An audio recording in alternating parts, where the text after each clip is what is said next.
maraming salamat ho sa talagang pagmamahal nyo kay dating Pangulong Rodrigo Number 1 at Duterte. number 2 sa Mindanao. Saludo, At ito saludo. ang malaking rason kaya sila nag-top 5. Number 3 is Marcoleta with 2.6 million votes, followed by Saludo ha.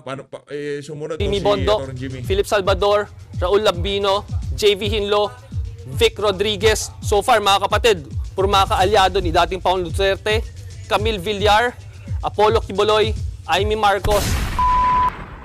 Kumusta ko kayo lahat dyan mga kababayan? Welcome back sa PH Update. Muli ho tayo nagbabalik sa panibagong reaction video. Dito sa video na to, pag-usapan ho natin yung mga kandidato na pumalpak ang kanilang mga propaganda. Kagaya nitong si Francis Tolentino. Pero bago yan, isang like at isang subscribe. Masaya na ho tayo dyan sa mga gusto sumali sa ating community. Alam nyo na ho gagawin, yung join button, nandyan lang ho sa baba. Sana dito sa pagkatalo ng iba dun sa mga kandidato ng pagka-congressman na kung saan talagang binabaran nila yung quadcom na yan, magsilbing lesson sa mga paparating na congressman na wag basta-basta sumali sa mga kabalbalan itong si Marcos Jr. Baka mangyari ho sa inyo ang nangyari dito sa mga congressman na to. Kagaya dito kay Stella Kimbo, dito kay Dan Fernandez at dito kay Benny Abante. Di pa naman opisyal at hindi pa naidideklara yung kanilang mga kalaban. Pero nakita ho natin na napakalaking impako ng pagpapakaso nila kay Marcos Jr. sa naging resulta ng kanilang mga nakuwang boto sa kanilang mga distrito. At itong si Francis Tolentino, mali ang ginawa mo, Brad. Mali talaga. Noon pa lang pagtiwalag mo kay dating Pangulong Rodrigo Duterte. Ang suma ho mga kababayan, itong mama na to kung hindi niya iniwan itong si Tatay Digong, malamang kasama ho siya dito kay Senator Bato de la Rosa at dito kay Senator Bongo na kung saan talagang kinampanya ng mga Duterte supporter. Ang problema kasi dito, in-SS niya na ng in-SS yung issue ng China na gustong-gusto naman ni Marcos Jr. Ito ang taga-dispatch yan, itong si Marcos Jr. sa issue ng China. Anong sabi nitong si Tolentino? Nung panahon ng kampanya, kung gusto nyo po masakop ang Pilipinas ng China, huwag nyo akong iboto. So, ibig sabihin ba, hindi kita binoto? Gusto ko nang masakop ng China ang Pilipinas? Hindi. Yang mga ganyang klaseng falsipikadong statement sa publiko, hindi ho yan nakakaragdag ng boto. Bagkos, nakakabuisit yan. Ano ka, tagapagligtas ng Pilipinas? Pagka natalo ka, sasakupin na tayo ng China. Base sa ating nakikita, wala pang nananakop na China sa pagkatalo mo na yan. Francis Tolentino. Ang sigurado natin dito, nabawasan ng balingbing at nadagdagan tayo ng mga dilawan dyan sa Senado. Ano na yan? Pahinga ka na, Francis Tolentino. Tapos na rin ang karera mo sa pagiging senador. Kasi kadalasan yung mga nagtatagal sa Senado, pagka re-electionist, pagka tumakbo yan, nanalo yan, merong karera yan sa Senado. Ibig sabihin, pagka natapos na ang termino niya, nagpahinga siya ng isang termino, tapos tumakbo siya ulit, mataas pa rin ang chance niya na mananalo kagaya nitong si Soto at nitong si Lacson. Ganyan ho yung mga merong future sa politika, kagaya nitong si Senator Bato at nitong si Senator Christopher Bongo. Pero pagka incumbent ka, nakaupo ka, kasalukuyang ka senador, re-electionist ka, tumakbo ka, natalo ka, ibig sabihin, diretso ka na sa inodoro. Yung mga pinaglaban mo, yung mga pinagsasabi mo, walang naniniwala sa'yo. Tama lang naman ho ang nangyari na yan dito kay Francis Tolentino. Anak ng toko, ngayon, siguro ngayong mga panahon na to, maliwanag na sa kaisipan itong si Francis Tolentino ang dahilan ng kanyang pagkakapanalo noong 2019 senatorial election. Maliwanag pa sa sikat ng araw, nagdinala ka lang ng mga Duterte supporter kaya ka nanalo. Ang pagkakatalo mo na yan, napakalaking ginhawa sa sambayan ng Pilipino na nawalan ng mga balingbeng, mga unyango dyan sa isang unyago ang nawala sa Senado at naragdagan tayo ng isang magiting na senador na si Congressman Rodante Marcoleta. Hanggang sa ngayong oras na to, hindi pa rin talaga natin matanggap ang nangyari sa ating mga kandidato. Lalo-lalo na dito kay Atty. Vic Rodriguez, Pastor Kibuleto, itong si Atty. Jimmy Bondoc. Yan ho yung mga senador na hindi ho sila nawalan. Sa totoo lang, hindi ho sila nawalan.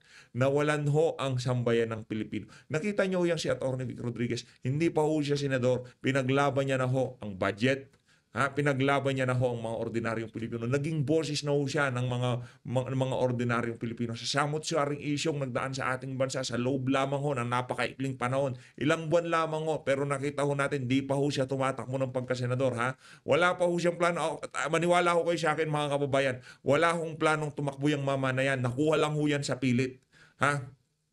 Pero sinubukan natin, meron pa namang 2028 at sana sa 2028, pagka nakita nyo yung mga kalibre ng mga inupo nyo, kagaya nitong si Lacson at nitong si Soto, sana mabigyan ng pagkakataon nitong si Atty. Vic Rodriguez dahil napakalaki ho ng maitutulong niya sa sambayan ng Pilipino. Tayo ay believe diyan kay Atty. Vic, kay Pastor Kibuloy, dito kay Atty. Jim Bondok.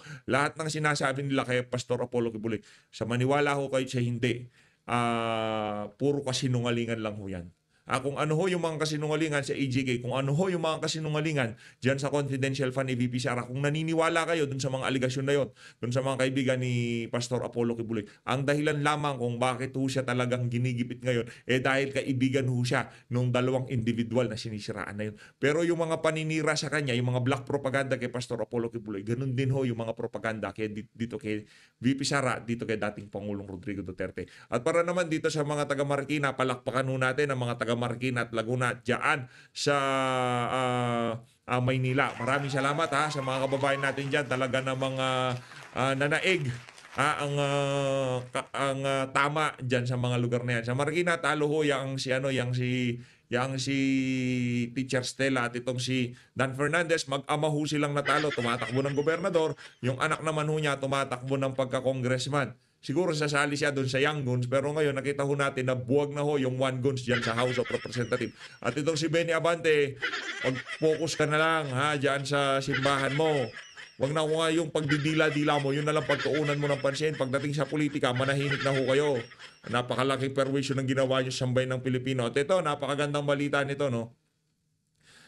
Kahit na natalo dun yung karamihan sa mga congressman itong si PRRD diyan sa Cebu, yung naman hong gobernador na wala na ho yang si Aswang, yang si Bacolao, yang si Gwen Garcia, nanalo ho itong si Barry Cuatro, itong si Bam Barry Cuatro, ang bagong gobernador ng Cebu.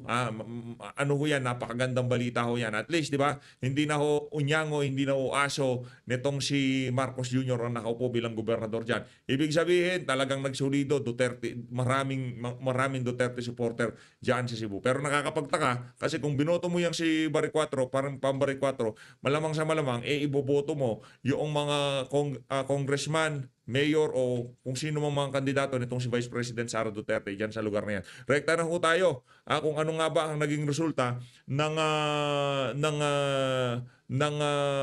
eleksyon eleksyon diyan sa Mindanao. Pakinggan ho natin 'tong mga kababayan. Pwede bang tingnan natin yung Mindanao? Meron doon isang blue na maliit. This one. Yan. Oo. Okay, yan ang South Cotabato, nasa 51% na ng transmission results. Pero Gretch, sagutin na natin yung tanong mo sa Mindanao. Diretsuhin na natin. Mindanao, yan. So, meron tayo ditong heat map. Hitmap. Mindanao, kamusta? Inahanap ko yung portal na yan, di ko natin makita Kung sino man nakakakita niyang portal na yan, kung merong sino mang may access, i-comment niyo sa baba yung link, no. Pero sa tingin natin sa News 5 lang ito kasi di ko natin makita yung portal na yan. Kanina pa ho natin hinahanap para sana talaga mahimay natin kung kasi diyan yung yung sa ABS talagang iisa-isahin mo, punta kang local, punta kang national. Ang daming pinupuntahan ito kasi pindot-pindot lang sa mapa, makikita nyo na kung sino yung mga nanalo, di ba? Mas madali ho kasi ito kasi mas nare-recognize ng ating mga kababayan yung mapa kaysa doon sa pangalan. Kung itong lugar na to, ito bandang Luzon to, bandang Mindanao to, bandang Visayas to, ito bandang mas madali ho siyang ma-identify ka nga. Pero kung sino man merong access diyan sa portal na yan, i-comment niyo diyan sa baba yung link. Ang boto sa Mindanao. Yan. So far, Senator Bongo with 4.2 million votes. Bato de la Rosa with 3.8 million votes. That is expected dahil mga kapatid, noong 2019, silang dalawa din ang number Marcoleta, Jimmy Bondok, Salvador Philip, saludo. Maraming salamat sa mga kababayan natin taga Davao. Palakpakan natin mga Davaoeño, mga Mindawanon. Maraming salamat mga kababayan natin. Maraming salamat sa talagang pagmamahal nyo kay dating Pangulong Rodrigo. number 1 at number 2 sa Mindanao. At ito ang malaking rason kaya sila nag-top 5. Number 3 is Marcoleta with 2.6 million votes, followed by Saludo sumunod Jimmy po Bondok, Jimmy. Philip Salvador, Raul Lambino, JV Hinlo, Vic Rodriguez. So far mga kapatid, puro mga kaalyado ni dating Pangulong Duterte, Camille Villar, Apollo Kibuloy, Amy Marcos, and si Doc Imagine, etong si Pastor Kibuloy, tinalo pa ho niya itong si Amy Marcos diyan sa Marites Mindanao. Given na 'yon kasi baluarte ho na talaga ni Pastor Kibuloy. and then si Erwin Tulfo is at number 13, Bam Aquino is at number 14. Maliwanag pa ho sa sikat ng araw, kaya yung hocus-pocus yung sinasabi nilang mga nangyaring kababalaghan dito sa election na to. Sana yung mga ebidensya ipunin niyang mga yan, yung mga kagaya nitong si Chito Samontiña, ipunin ho yung mga ganong klaseng dokumento at isampal sa pagmumuka ng COMELEC kung bakit merong sa kasunod tanggalin na yung pulisiya na kahit na magkaroon ng aberya bawal picture at naman ganon, di ba? Kasi yung hindi pagbasa ng makina sa iyong boto, makukonsidera na ho yun bilang isang, para sa atin parang isang dayaan na ho yun Kasi ang daya naman, ikaw na bumoto, binilang mo ng tama, pinasok mo, hindi niya binasa ng tama. Meron na akong ibig sabihin yun? Dapat sana pagka ganung insidente, dapat pagbigyan yung bumoto na picturean na yung mga balota na yan. Bigyan siya ng chance na madokumento yung pagiging falsifikado ng mga makina nitong si George Garcia. Tuloy. Sa Mindanao, Ay, teka lang. Dito na tayo dito sa mga idolo. Shout out mga idolo. Another question, Marlon, no? Tuloy ba ang laban niyan ni Attorney Vic Rodriguez and Kong Sid Ungab na nanalo, no? Congratulations, Kong Sid Ungab. Ang kanilang laban sa Bicam anomaly. Tuloy. Tuloy yan, no? Tuloy. Hindi lang natin alam kung tuloy yung oral May 19. argument ngayong May 19. Dahil Hindi meron, pa talaga tapos ang laban. hindi pa tapos ang laban at dito pa natin Baka makikita. dito natin malalaman. Dito natin makikita yung sinayang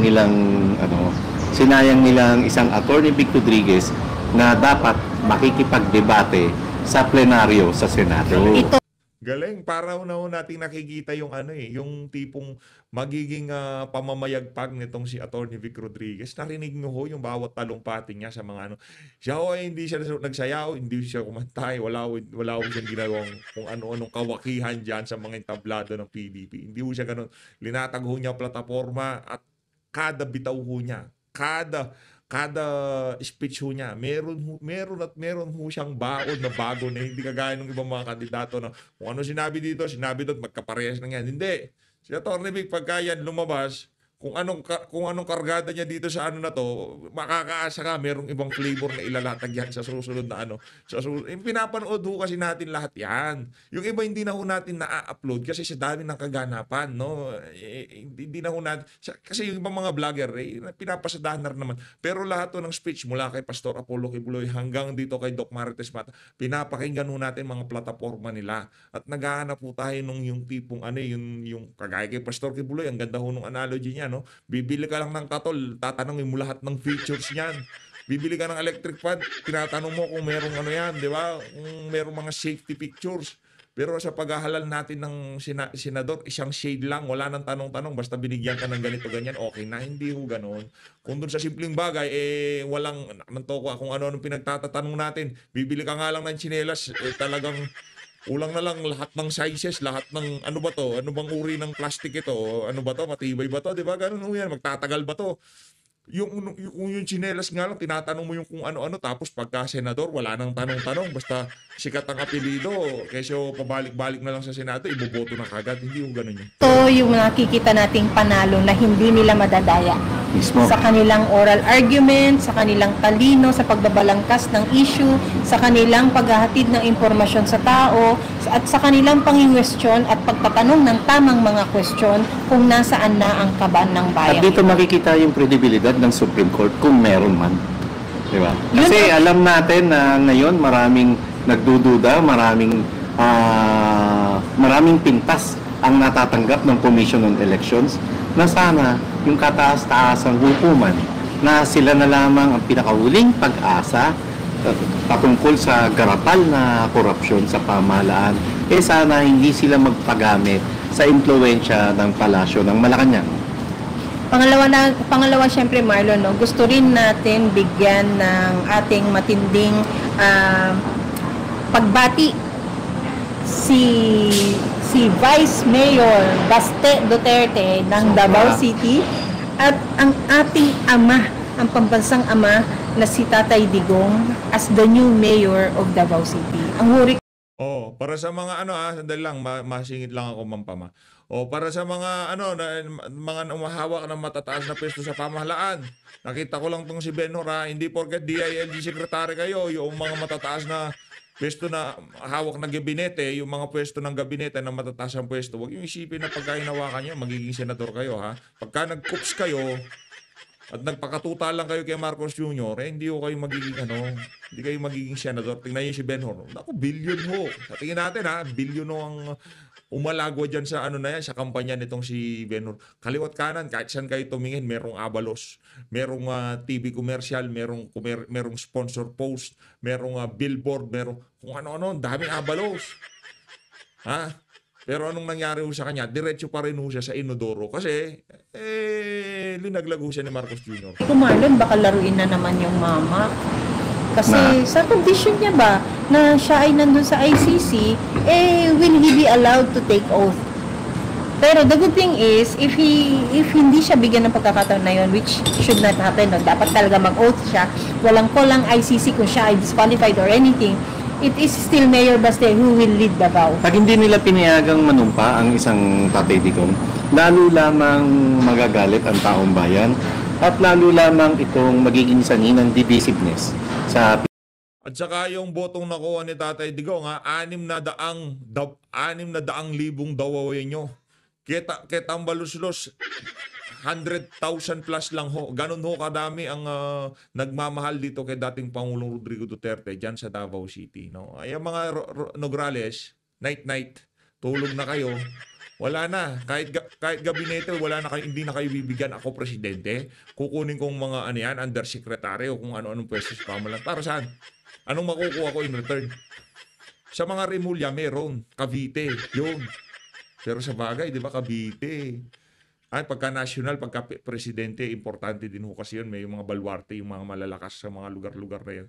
Pero dito sa mga Nograles, lumitaw ho ang kanilang wala na ho kayo. Wala nang kwenta ang mga Nograles. Imbis na nakipag-unite kayo sa mga Duterte, nagkaisa kayo, ang ginawa ni Migs, nagpakaaso kay Tambalus. Sa bagay, matataba ng mga bulsa nyo, pahinga na kayo. Night na rin sa inyo. Pilipinas. Divisiveness, how divided are we? Sobra. How divided are we? Sobra na, Pam. Yung ginawa pa lang nila. At ito, malaking sampal. Pinag-usapan natin yung paghuhukom at saka yung referendum. Di ba? Yung panunubos. Kahapon, no? Kitang-kita. Yung pagiging number 1 ng Senator Bongo, kitang-kita na galit ang taong bayan sa ginawa kay Tatay Digong. Yung ipinakitang boto ng Davaoenyo at Cebuano, pagpapatunay Solid, ito na sinusuka ng mga taga Mindanao at taga Visayas ang Marcos administration. Marami pang members ng Tuadcom. They didn't make it, no? Oo. Abante didn't make it. Oo. Dan Fernandez said, I'm Hindi rin. done. I'm done. Oo. He's done. You're done, Dan Fernandez. Nakakahiya itong mga... Well, unfortunately for is it Batangas o Quezon? Si Luis Tro, she made it. Nakalusot kasi naman din, wala din namang kwenta yung Stella Kimbo didn't make it as mayor of Marikina. Sa pagpapatunay ito na hindi kasiguruhan yung pamamahagi ng bilyon-bilyong ayuda. No? At hindi, totoo yan, Marlon. At hindi rin naman, Marlon, kapana-panalo ng prinsipyo mo ang pumanig ka sa mali. Diba? Well, Tambaloslos will definitely win because wala naman siyang kalaban pinaano niya lahat ng kalaban niya. Pero pansin nyo ba mga kababayan, no? Yung ang layo, no? Yung tipong realidad ng Pulse Asia, SWS, yung mga RM, kung mga survey sa senatorial. 'Di ba? Kung itong election na to hindi man rigged, ibig sabihin lahat ng kung ano man yung mga lalabas sa survey, senatorial, presidential, talagang wala na tayong maaasahan. Kasi nagpipinta sila ng larawan sa mga survey na itong mga to malalakas, mga taga-alyansa panalo. Yung dalawa sa kay Tatay Digong, yung si Bato at saka itong si Bongo, talagang hindi nila mapapakialaman yan. Imposible mapakialaman nila yung dalawa na yan. Kasi magmumukha talagang masyado magiging obvious ang dayaan. Pero panalo ho talaga sila. Kahit yung mga nakuwang boto ng mga yan, kasi pagka binoto mo si Bongo dahil sa malasakit center niya, hindi mo naman iboboto si Bato dahil sa malasakit center ni Bongo. Di ba? Ganun ho yung logic nun eh. O pagka binoto mo si Bato, mataas ang tsansa na iboboto mo si Pastor Kibuloy. Mataas ang tsansa na iboboto mo si Atty. Vic Rodriguez kasi kilala mo eh. Kilala mo Bato de la Rosa. Hindi mo kilala si Bato de la Rosa bilang isang malasakit center. Si Senator Christopher Bongo. Kilala mo si Senator Bato de la Rosa bilang taga-suporta ni dating Pangulong Rodrigo Duterte. Ngayon kung babad ka sa politika at malamang sa malamang yung mga bumuboto kay Senator Bato de la Rosa, yun yung mga medyo babad sa politika at saka nakilala nila. Pinapanood nila yung mga talumpati ni Senator Bato de la Rosa. Kadalasan o di man, ini-endorse niya isa-isa yung mga kandidato nitong si dating Pangulong Rodrigo Duterte. Kung gano'ng kadaming nakuha ang boto nitong si Senator Bato at hindi nag-reflect doon sa kanyang mga kasama, meron nung talaga tayong problema. Kaya hindi tayo naniniwala na natalo yung si Atty. Vic Rodriguez, si Senator itong si Atty. Jim Bondoc, si Pastor Kibuloy at karamihan ng mga kandidato ng PDP laban.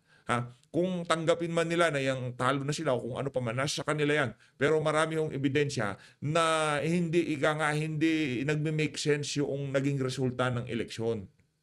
Kontra yung mga naglalabas ng survey, kontra dun sa lohika na kung iboboto mo si Bongo, si Bato, malaki ang chance iboboto mo yan si Atty. Vic Rodriguez, Pastor Kibuloy, Jimmy Bondoc. Kasi yung mga yan, kumbaga, alyado nitong si dating Pangulong Rodrigo Duterte. Ang dahilan kung bakit ibigay na natin yung kay Senator Bongo, dahil sa malasakit center. Itong si Senator Bato de la Rosa, anong dahilan kung bakit siya iboboto? Dahil isa sa mga matapat at talagang mapagkakatiwala ang senador na tauhan ni dating Pangulong Rodrigo Duterte. At inendorso niya itong mga individual na to. Hindi natin nakita ang pangalan. Inendorso ni dating Pangulong Rodrigo Duterte itong si Senator itong si Senator Bato de la Rosa at isa yun sa mga naging driving force kung bakit siya binoto ng mga taga-suporta ni Tatay Digong at hindi nila iboboto. Binoto nila si Bato, inendorso ni Tatay Digong itong mga kandidato na to pero hindi pa rin nila binoto. Meron ho tayong problema. Falsifikado ho talaga itong election na to. Ako, nasa sa inyo kung sa tingin nyo, yung integrity, yung credibility nitong election na to, naniniwala kayo. Tayo ho, doon pa lang sa pag-shade ng pangalan, pagpapakain dyan sa ating balota, dyan sa mga makina na wala ho tayong tiwala. Niwala ho kayo sa akin mga kababayan. Yun nga merong tarahan na dadaya na paano pa pagka pinasok mo sa makina yung balota na yan, na kung saan 10 beses mo inulit, wala kang overvote. Pero pagka pinakain mo, wala na, babay na boto. Kasi na-overvote ka, anak ng toko. Yun niya lahat, no? Ang tanong nito... Richard Gomez, nanalo. Congratulations po sa mag-asawang Gomez. Si Kerwin nangunguna. Congrats sa inyo. Diba? Parang... meron kayong mayor na Judy. Diba? At although, Marlon, ang sinasabi ko nga kanina, ano nga ba yung sinasabi ko na wala ako bigla?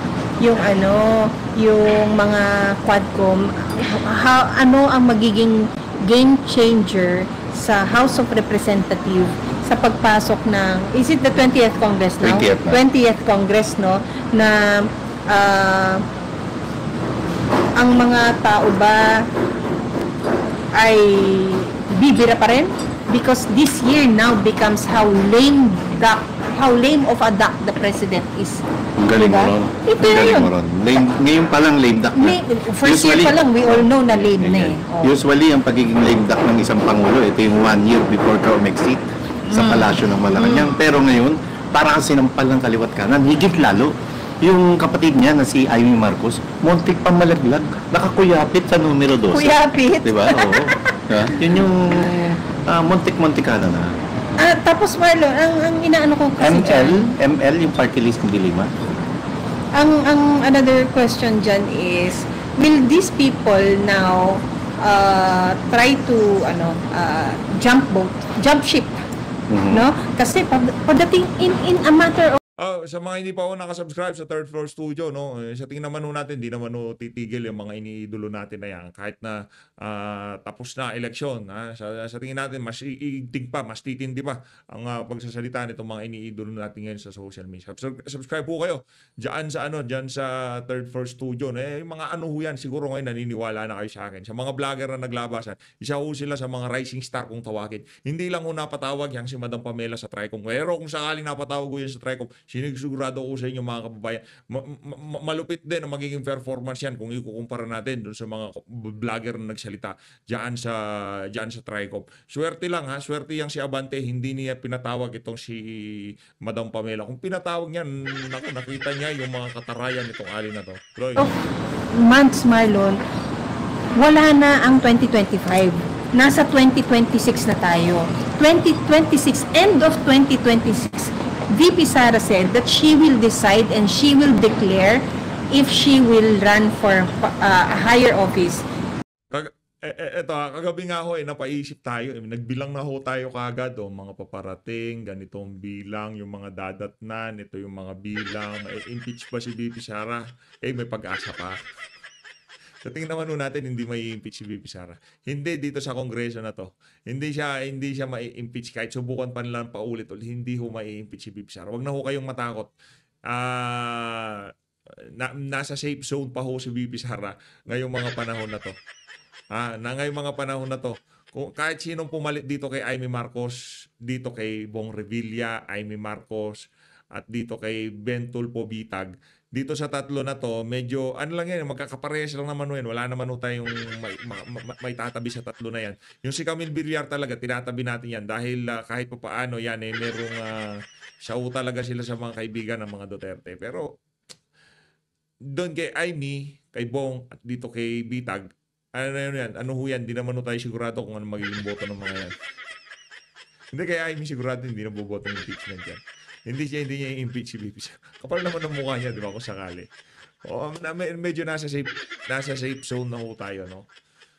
Kung sana hindi ma-impeach si VP Sara dahil siya yung gusto natin maging presidente sa 2025. Kung sakali, siguro dahil dito sa nakitang boto na nakuha nitong si Bong Aquino, tatakbo ng pagkaano yan, vice president, hindi naman kaya president. Baka lumaban siya. Parang naaamoy na ho natin ang pinaplano nitong mga dilawan na to. Pero ilalampasan nitong si Vice President Sara Duterte. Ngayon, nagiging malinaw na kung ano yung magiging political landscape o yung sino magiging magdidigmaan sa 2028 presidential election. Pagkatapos ng election na to, yun ang habang sinasabi natin, medyo lilinaw na kung ano nga bang dyan. O kung pwede rin sumubok ulit itong si Soto at itong si Lacson. Sa bagay, wala kasi. Yung si Soto kasi tumanda na lang sa Senado yun, wala naman talagang nagawa. Kaya kahit anong pagpipilit pa ng dalawa na yan na tumakbo ng president, vice president, yan mananalo. At base dun sa nakita nilang boto nila dito sa election na to, sa midterm election, hindi na siguro sila susubok. Ang naririnig natin susubok dito yung mga dilawan. Pangungunahan ni Bam Aquino. Sa 2028. Pero yan ay nakadepende pa rin sa sitwasyon ng kanyang impeachment. Ano sa tingin mo dito sa 20th Congress, yung composition ng senator ng 20th Congress, Marlon, will she make it or not make it and will be impeached? Hindi siya may impeach. Sino-sino ang mga boboto? Kahit hindi pa tapos ang election, sino-sino alam natin, kasi mga... walang merito. Walang merito yung kasong isinampas sa kanya. Himayin muna natin yung mga nanalo. Yung mga prinipusyum na nanalo na 12 ngayon. No? Yung bago at nagbabalik na senador. Bongo ba to? Of course, yung boto niya na kay VP Sara. Tapos dito natin babantayan kung ang dilawan ba na katulad ng isang Bam Aquino at Kiko Pangilinan na isang abogado titingin sa merito ng kaso o titingin sa labanang politika. Dito rin natin mapapatunayan, Marlon, kung totoo ang mga haka-haka na ang deal ng isang Bam Aquino sa INC kaya siya binitbit ay ang hindi niya pagboto sa impeachment ng VP Sara. Yun kasi ang mga haka-haka bago yun may mga lumabas na lalo sa Manila Times na kaya yung pagdududa ng tao nako-connect the dot mo Dahil simula ito, nag-umpisa ito, nung naririnig ng gusto ng umalis sa alyansa ng Bagong Pilipinas, si Jaime Marcos, saka si Camille Villar.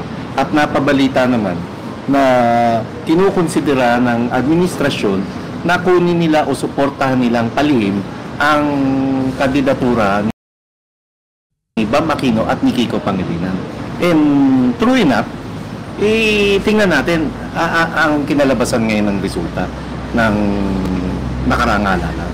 Nakalipas na halalan. Ito, papatunayan at sisingilin ng maraming sambayan ng Pilipino kung si Senator Ping Lacson Marlon will repeal that law, or was it that a law or resolution that he created na liquidation by certification, di ba? So para maitama Kung maitama niya, kung ano yung pagkakamali, para maitama ba? Kasi ang sinasabi niya, tama naman, inabuso lang ang proseso. Kasi pag in fairness naman talaga, nung pamunuan nung ang Senate President pa ay si Tito Soto, 18 Congress ba to? Andiyan siya, nakapasok din, no? Tito Soto. Oo, nakapasok sila. Binantayan nila yung budget. At nung panahon na yun, ng Duterte administration, may nagtatangka ng insertion din. Yung kalakaran ng insertion, nandyan na yan by tradition. So, kailangan na lang talagang bantayan ng bawat miyembro ng Kongreso mula sa Kamara at Senado. So, in fairness naman, dun sa tandem ng Tito Soto at ni Ping Lacson, kahit papano, naging fiscalizer sila patungkol doon sa mga insertion. At kung ikukumpara yung insertion noon sa Duterte administration, hamak na malakihan ngayon, bilyon-bilyon Noon ang yun, insertion. Marlon. Noon, mali. Pero ang punto ko rito, yung performance ng dalawa, katuwang pa ang dating minority leader na isa ring dilawan, na si Franklin Drilon, at kahit paano pumupunta mismo sila sa palasyo ng Malacanang, at si PRRD ang mismong nagbibito, pinapakinggan niya na eto ganito ko kayong insertion noon ng Duterte administration. Pero ngayon, sa kabila ng katotohanan na 28 ang blanco sa bicameral report, talagang pikit mata. Pinirmahan, di ba, ng isang Marcos administration. At kung tingnan natin ano magiging performance ng Tito Soto at Ping Lacson ngayong papasok na 20th Congress para bantayan ang budget, yun ang antabayanan natin. At alam natin na kahit papano, nasa matinong pag-iisip sila para naman hindi magpagamit sa palasyo ng Malacanang patungkol dun sa impeachment trial na kakaharapin ng Vice President Sara Duterte. Doon ka nga sumampa bilang isang partido mo eh.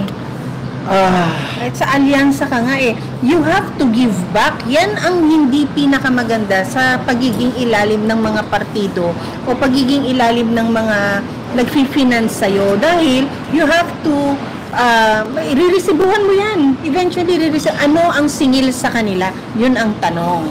Ano ang singil sa kanila? Do you honestly think that they would risk their political careers na nasa entablado? Sa edad nila? Oo. Sa edad nila? Oo. Wala na silang dapat i-risk.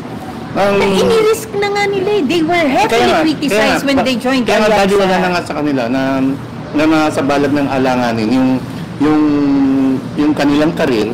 Dahil sa edad nila ngayon, I don't think na makakakuha pa sila ng re-election na pwesto after 6 years. Oo nga, pero since wala nang risk sa kanila yon, they can do anything ng panggagago, pantatarantado, excuse the language, at yung pagbabalik doon sa I hope not. kung whoever they owe it to, i-deliver nila yan. Sana hindi. Sana hindi. Mas takot pa ako na sa magiging linyada ng isang Bam Aquino at ng isang Kiko Pangilinan, dahil mas may hugot sila laban sa pamilya Duterte. Dahil Duterte family lamang o Duterte administration lamang ang talagang winalot ang Dilawan at Pinklawan. Totoo yan. Totoo yung sinabi na yan ni Sir Marlon. Kung ating titingnan na talagang mas meron pang beef itong mga dilawan na to kay Tatay Digong kumpara dito sa mga loyalista nga dito kay dating Pangulong Rodrigo Duterte. Kumbaga, yung nagpabagsak sa mga loyalista nga, yung mga, which is yung mga dilawan, Ha? Dumating si Tatay Digong, pinabagsak ni Tatay Digong yung mga kalaban itong mga loyalista nga na to. At ngayon, itong mga loyalista nga, yung nagpabagsak doon sa mga kalaban nila, siya naman pinabagsak nila. Bumalik yung mga kalaban ngayon, itong mga loyalista nga nito. Tingin nyo kung anong gagawin nitong si Bam Aquino, Risa Hontiveros, at itong si Kiko Pangilinan.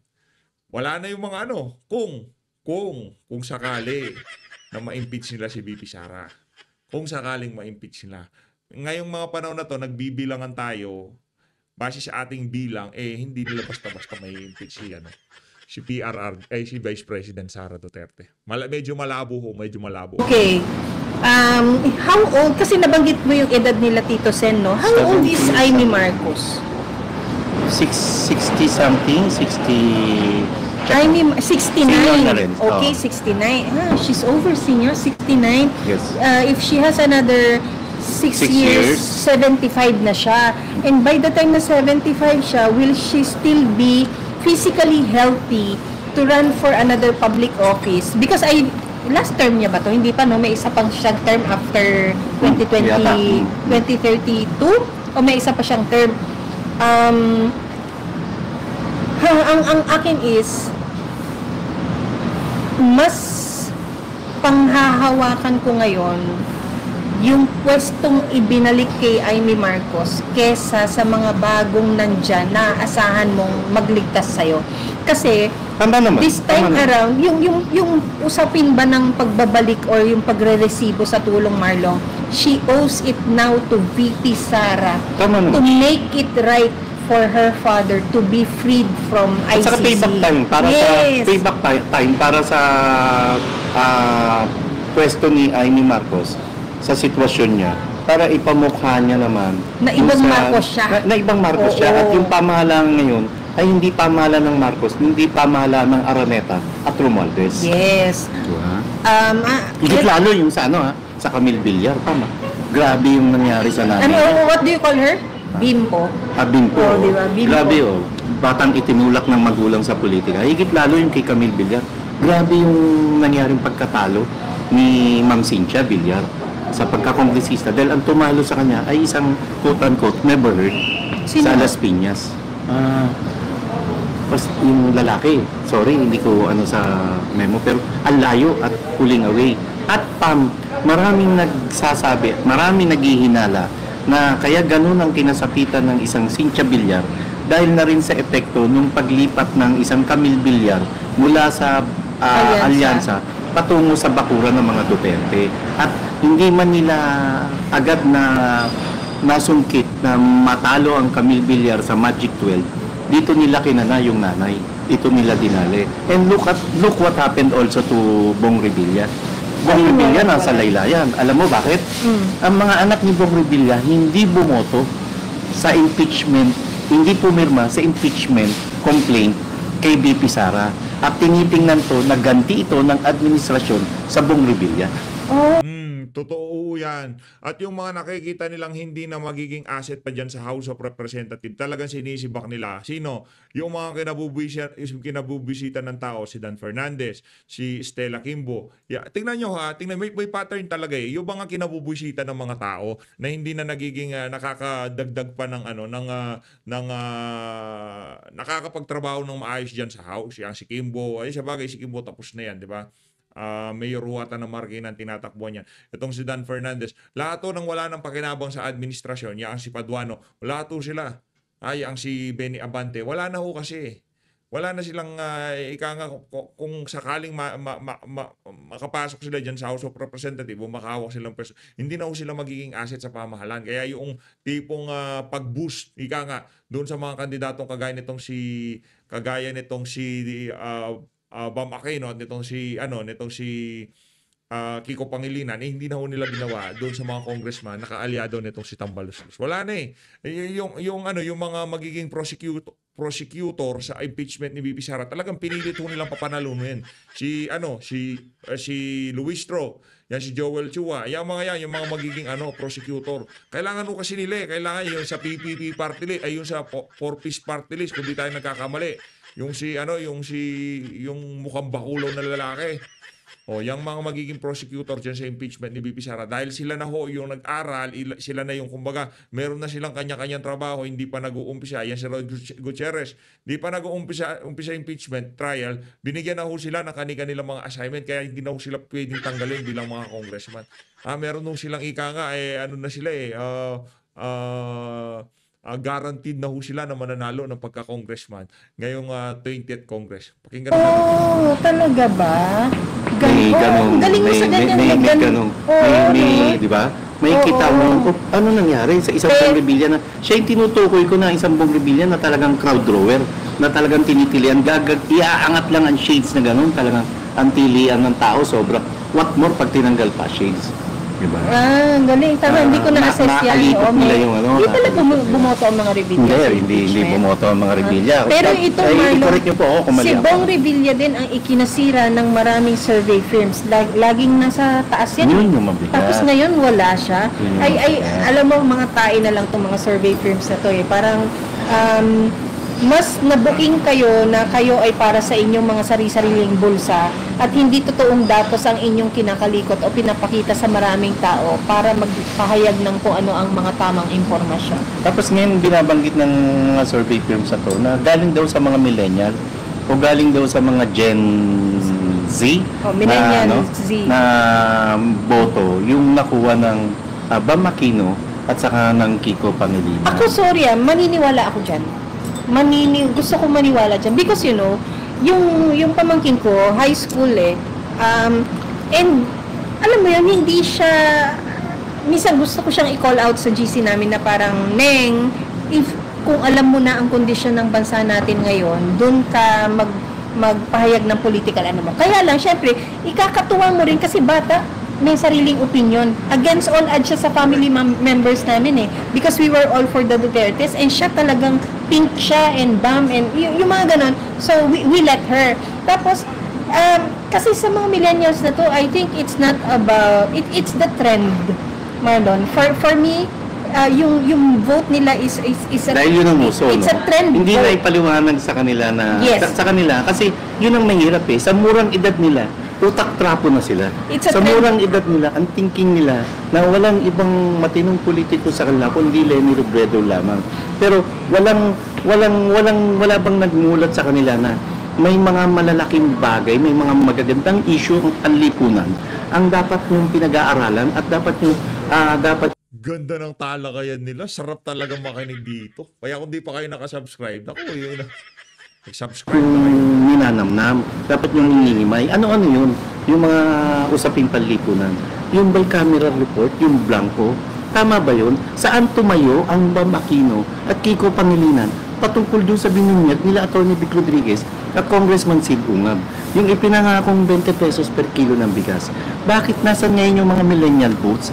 Naturingan mga bata kayo na sariwang pag-iisip nyo na dapat may gumagabay sa inyo. Nasaan yung 5,500 flood control projects? Diba? Nasaan yung 1 million pabahay? At higit lalo, yung ipinangakong digital infrastructure para lumakas ang bilis ng internet sa atin. Hindi nga kasi nandito nga tayo sa generation ng trend. They follow the trend. Regardless Tama naman, Pam, tama regardless kung gusto nilang mas buksan pa ang isip nila na ito bang trend na tinatahak ko tama. Tingnan ko nga what is outside the trend. Wala na ganun Tama ka ron, Pam, dahil yun ang uso. Dahil, yun yung sa group chat namin, eto kami, di ba? May hila na lang Pero ang malungkot dito, bata pa lang sila, utak trapo na sila, dahil hindi nila nilalawakan yung Bata pa lang sila, kups na sila, no? Di ba, Sir Marlon? Bata pa lang, kups na. Pero mga ganyan, sarap batukan, no? Ano ka muna, nangingi ka. Baka nga pinggan mo, di mo alam hugasan kung makapagbigay ka ng opinion sa bansa, hindi mo naman alam kung ano nangyayari, di ba? Baka kutsara nga lang nila, hindi nila di ba? Pagkain nyo, pagka nagtrabaho na kayo, naranasan nyo ng lumakad sa kalsada, nagkaroon na kayo ng pamilya, doon nyo marirealize na hindi lang pala kung ano ang uso yun ang nararapat. Dapat pala isipin ko kung ano yung kinabukasan ng mga anak ko. Isipin ko kung paano magiging safety ang pamayanan, di ba? Yung ano pagka kasi ganyan, wala nang pakialam sa buhay, mag-TikTok lang yan, manood lang ng kung ano-ano yan, di ba? Magpa ano lang yan, humilata lang sa kama nila. Yung mga ano, yung sarap pagbabatukan. Wala pa namang ambag, akala mo kung makapagbigay ng komento o okay naman, maganda na magkaroon ka ng sarili mong paninindigan, magkaroon ka ng sarili mong tayo sa mga issue. Pero dapat balansehin mo. Tayo naman ho dito kahit yan si Bam Aquino. Ipagpalagay natin, sinabi na nga natin kanina doon sa nauna nating video. Okay, isa siya sa mga, let's say, nag-umpisa dyan sa pre-tertiary education. Kasi pinangako yun ni Tatay Digong nung panahon ng kampanya. Kaya kung sasakyan niya na magpapanukala, walang yun ang sabi ng Tatay Digong, libreng tertiary education. Pwedeng ibito ho yan. Pwedeng ibito yan, parang yung panukala na gawing culinary capital of the Philippines, ang Pampanga. Pwede hong ibito ni Marcos Jr., pwede hong ibito ni Tatay Digong. Kaya wag yung, kung gusto nyo ibigay ang credit lahat kay Bam, wala namang problema. Pero ang sigurado dito, katangi-tanging presidente na hinainan ng pre-tertiary education dyan sa Malacanang at kanyang pinirmahan, President Rodrigo Duterte. Huwag kayong, yung mga bata, akala nyo, panahon pa lang ni Gloria, marami nang nagpapanukala ng pre-tertiary education. Bakit hindi natutuloy? Kasi hindi pinipirmahan. Binibito nila. O sinong pumirma? Yun ang problema. Kahit sandamukal na panukala pa yan, kung hindi susuportahan ng presidente, kung hindi rin gustong mangyari ng presidente, walang mangyayari. Kaya para sa mga millennials, yung mga akala mo talagang gagaling sa politika, hindi siya sinasabi magaling tayo. Sinubaybayan natin ang nakalipas na ilang taon sa politika. Yan si Sir Marlon, mas malupit yan Di pa tayo, baka dumidedi pa lang tayo nagpupolitika na yan. I mean, babad na yan sa politika. Kaya yung mga explanation niya, out of this world, magaling mo talaga.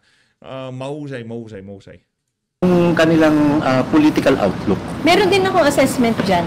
Bata nga sila dapat ginaguide sila. Tama. Ang question dyan is, who are the adults dito sa buhay ng mga batang to? Why are they not sharing them or telling them the reality of the situation? Ang dapat nag-guide sa kanila, unang-una. Guro. Yun yung academe. Yun Asan nga. ngayon ang academe? Bakit nananahimik ang academe patungkol sa issue ng blankong bicameral report sa budget? It diba? is probably and it is likely that the academe is also sharing the same sentiments of these kids. This academe or the leaders of the academe is telling them that this is the trend, this is what we believe in, and this is what we will impose in you. Kasi Kaya itong mga yun nga. academe, Pam, kaya hindi rin sila nagkokomento dahil alam nila na ang makikinabang pag binunyag yung kamalian sa pamamahala ng Marcos administration, alam nila na ang makikinabang dito ay ang Duterte. Bakit hindi ba sila nagbe-benefit? Tumbok na naman. Pambihira. Yan Sir Marlon, malupit, magaling, bang klase, gagaling Sa mga Duterte, tinaasan naman ang nila, sweldo nila. Solid.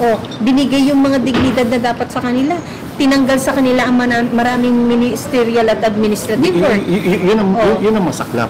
Itong mga academe na to na nananahimik, na sila mismo, ngayon lamang nila naranasan sa administrasyon ito na binokya ang pondo nila sa sektor ng edukasyon. But diba? again, if sarado na nga ang iyong Ulat. utak sa trend na yan, ikaw Marlon, pagsuotin mo ko ng tube dahil trendy siya. Do you honestly think yung lahat ng pang-iinsulto mo sa akin, Pamela, ang tanda mo na, hindi mo na bagay yan? Sa tingin mo, papakinggan ko? Hindi uso Marlon, itong isusuot ko, uso to Suot mo, madam, yan. Ayun na nga mga kababayan, dito na una tatapusin ang ating reaction video. Parang excited tayong makitang naka-tube. Tubeless ba yan, ma'am? Yan ngayon si Ma'am Padang Pamela. At hindi pa rin tayo nawawalan ng pag-asa, no? Malay natin, yung 5 milyon nga nawala, baka bigla merong 5 milyon naman na may malagyan. Ay, nako. So, always, maraming salamat sa pag-support sa PH Update. Mag-ingat po kayong lahat. Subaybayan din ho natin ang Third Floor Studio, your Happy Network. Mahalin natin ng Pilipinas. Maraming salamat mga kababayan.